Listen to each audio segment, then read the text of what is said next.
to the SmackDown vs. Raw franchise. What is it about the visuals that are different that makes WWE 12 that much different? It's a lot of things. We've really been able to introduce a lot of new additions to the visual presentation of the game because of our new renderer technology. We talked a little bit already about the depth of field, which is that haziness you see in the background there that recreates the distance between the camera and that point in the background. So what allows us to do is really focus the attention on the characters in the ring to make them look real sharp. It also adds that realism. You do see that depth of field back there. That's always a nice addition. Also with the character models, we've been able to introduce higher res textures on the models themselves, so we get a lot more detail in the skin. You'll see cool things like freckles or scars or things like that that bring to life that true look of the character and really brings out that detail, which is really important. Also, we've been able to add animating sweat and blood as well in the game. So instead of being just some texture map that gets swapped when you get when your head busted open, and we actually have animation flowing down from the head and actually dripping on the character's chest and body. So that's all stuff that's actually dynamically moving in the game. Same with the sweat as well. The sweat's actually dynamically moving on the character's body. So those are some of those small subtle details you might see in there, but they're also those little things that make you kind of get immersed into the experience and see how realistic the game's looking. Also, we've added rope and mat physics as well, so when you see these big moves going on, you see the ring completely move and shake. It feels alive. It adds a lot of kind of fury to those moves, man. They really have a big impact. Whereas past games you might have seen them and they might have looked a little soft. This year, the whole ring is reacting to these moves, which really gives them some power, which is nice as well. Those are just a couple things. We really do have a lot of additions with the renderer that we're happy about. But those are some of the most noticeable ones you'll see right away.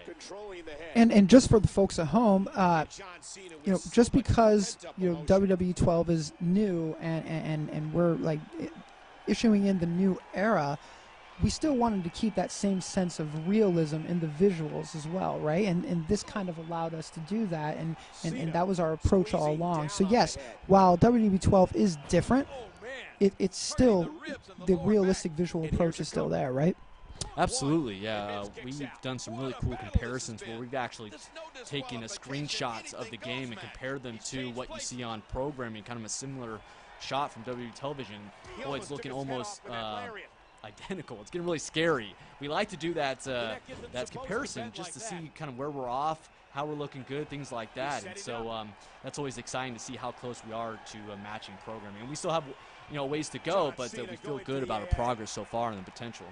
So we just actually saw the wake-up taunt, correct? That's a new feature. Tell us a little about that.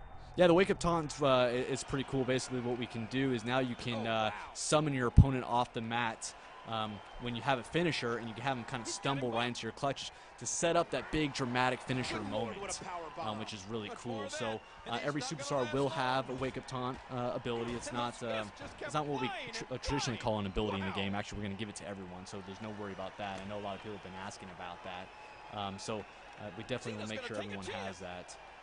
And then, it's great for setting up your finisher because we give you a lot of advantages in the game. Where basically, because you did a wake-up taunt, obviously you don't have to worry about being reversed because you have to lift up your opponent. Also, you don't have to worry about being reversed because we give you advantages such as it's harder to reverse. It's about 50% more difficult to reverse that move. That'll do some damage. Rated R Dynasty 217 says, my question is, for the move interruption, is it just where you get hit and fall, or a legit breakup in the move, like a Cena from behind. We do a break of the animation so that it looks clean and it blends nicely. So whenever, let's say, for instance, John Cena's doing an attitude adjustment, he has the guy up on his shoulders, and you come up from behind and hit it, he'll actually knock the guy off the top of his shoulders, and they'll both go to kind of a semi-groggy state. So we don't really transition to another move because that adds all these kind of complexities about does the guy have that move in his moveset and so forth, and making sure all those blend nicely. We do a nice little break animation for all those moves.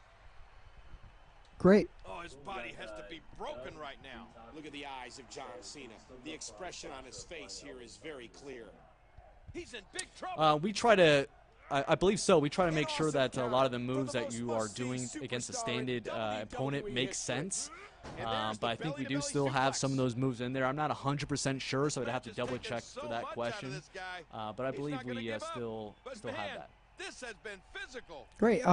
So, obvious difference from before to now, we see health meters. And they're not even really health meters. What is it? Tell us what we're seeing down at the bottom of the screen, and how do you interact with it? What does it do?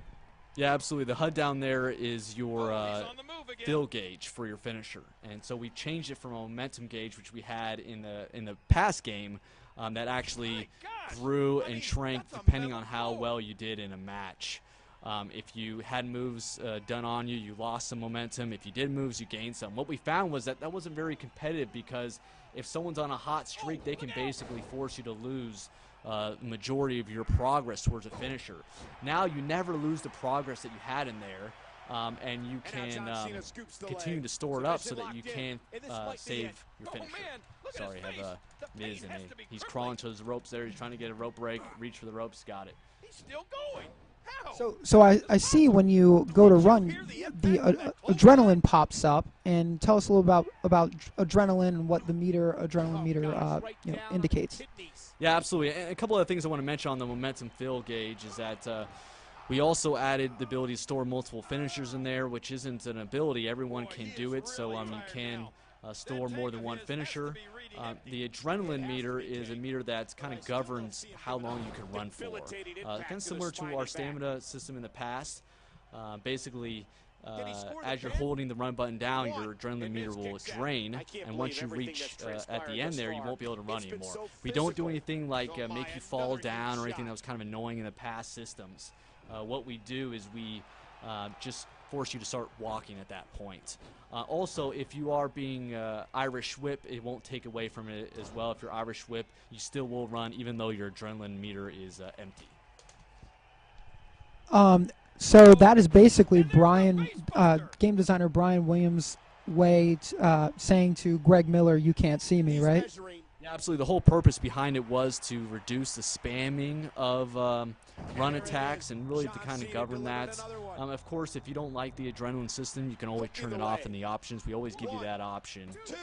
But it is something that kind of makes the experience more competitive if you do have a way to kind of govern that running spam. Cool. So you won again, and I know some questions that have come up are victory celebrations. Any new ones this year? And, or are they mapped to superstars that correctly? I mean, not really correctly. That's a strong word, but so that it's believable. Of like say a bad guy wins, and I'm not going to use the actual other terms, but bad guy wins, and he what's the are we kind of conscientiously, smartly mapping those this year, or what's going on with some of the winning celebrations? Yeah, I've read a lot of those comments about the winning celebrations, whether it's kind of an incorrect looking celebration for a particular character, or whether it doesn't match the real character's kind of persona. It's not a specific winning celebration. There'll definitely be some generic celebrations in the game that we give to certain characters. We don't do a specific one for every single superstar. We're going to try to make sure that all the big name guys do have their own victory celebration. And unfortunately, some guys might have a generic one, but we'll try our best to make sure that they don't go against character like you mentioned. We'll make sure that they make sense for the context of what the situation is, whether the guy's a bad guy or a good guy, whether he's a big guy or a cruiserweight, all those different scenarios. We'll try to make sure and clean that up so that it looks authentic. But the expectation that every single one will have their own victory celebration, we won't be able to support that this year. Yes. If you guys can give any kind of like high-level tease on WWE Universe Mode 2.0, just anything you can talk to that? A lot of people are asking in the chat room. Yeah, we're not revealing too much yet about Universe Mode. We are bringing it back. We love the foundation. Our goal for the future of the mode is basically to continue the cool storytelling that you can do in the mode, give you more control over what you can do, so starting to integrate some of that control. I know the big question is whether you can defend titles whenever you want. We understand that that was kind of a fan complaint from last year, that you only could do it at the pay-per-view titles. So we've heard your complaints. We are addressing it in a certain way. We're not detailing exactly how. We'll let you know as soon as we start really diving in more into what's new in Universe Mode this year. J Phoenix 7 asks, WWE Games, did the reversal system improve? Last year it was too easy to reverse moves. All you had to do was keep clicking the trigger. I hope it's more difficult to reverse. Yeah, it's absolutely more difficult to reverse. So what we found, what was going on, is that we did allow you to spam the right trigger button there. So you could continue to just mash that and reverse the guy. So we've actually completely changed that this year. So there's no more being able to spam that. It's all timing based. And we've also fine-tuned a lot of the timing windows to make them more consistent, because we found others were too big of a window and some were too small. So we went ahead and fine-tuned all that. We basically retooled that whole reversal window system. So now I think fans are going to find it much, much more competitive. And I keep telling my AI designer that I want legendary difficulty to be off the charts this year, like extremely hard, so that the hardcore guy loses a decent amount of the time. So fans can expect to see that this year. Yeah, and speaking of like the reversal timing windows, we did notice, and you told us at E3 a little bit about, the running strikes, running grapples, like, those kinds of things that in the past players have used to their advantage, especially online. But because of what we've done to really change that up and how you play, it seems to really make a difference, and you're not seeing as much running and running strikes and running grapples all of the time. It's like actual, in-ring, action going on. Tell us. Yeah, I mean, it's just important to keep the whole experience competitive. We are constantly trying to look for those exploits that fans find, and trying to find a competitive way to balance that. We don't want to just completely strip it out. If someone does like running strikes, it shouldn't be a negative thing, but there's got to be a balance. If they're overpowered in the game, then we need to find, as a design team, some way to address that. Also, they just saw the RKO there. A lot of people have been asking me about the reach animation for the RKO, and just signatures and finishers in general, that reach animation that plays, and we are addressing that. So don't worry about that. I saw a lot of fan feedback about that. We'll make sure we get rid of that reach animation so that it looks natural. What's up with the beard? Lack of beard, dude. Yeah, so we will have Randy Orton with beard. We just made that call the other day. Was all over my project manager to make sure we had enough resources and time to get it in, and we made some special cases for him. So we will have the version of Orton with the beard and without, and we will have it as kind of a second alternative attire for him. So it won't replace the other one. So we get 2 Ortons this year. Pretty cool. That's awesome. And you keep saying, I saw a lot of the community reaction. I saw a lot of their feedback. You're on Twitter, at Real Corey Ledesma, and you have made yourself available for all of the fans in the WWE Games universe. How's your experience on Twitter been so far? Oh, it's been great. I think it's awesome to be able to speak to the fans so often, and to really just hear what they're expecting to see in the game, what they want to see in the game, what they like so far. Getting positive comments as well as constructive criticism is great as a game designer, to be able to get that information. I think it's already paying dividends, because a lot of the feedback that we've gotten, we've already made changes in the game, which is really cool. So that means the fans are actually making those changes themselves by basically requesting those. Oh, they want to see if the punt is with the left foot. That's what they want to see, and that's something else that we saw from the fans, and we will address it. Basically what was going on is that we were mirroring the move depending on the location of the opponent, and so we'll go ahead and fix it and just have Orton always do it with the right foot. That's not a problem to go ahead and do that, so fans will be able to see that change in the final version. So yes, Orton will always punt with the right foot. For those diehard guys are looking for 100% authenticity. Yes, we'll have it. Right. They actually want to see him do it. I get my signature again, so I'll go ahead and. Wow, talk about timing.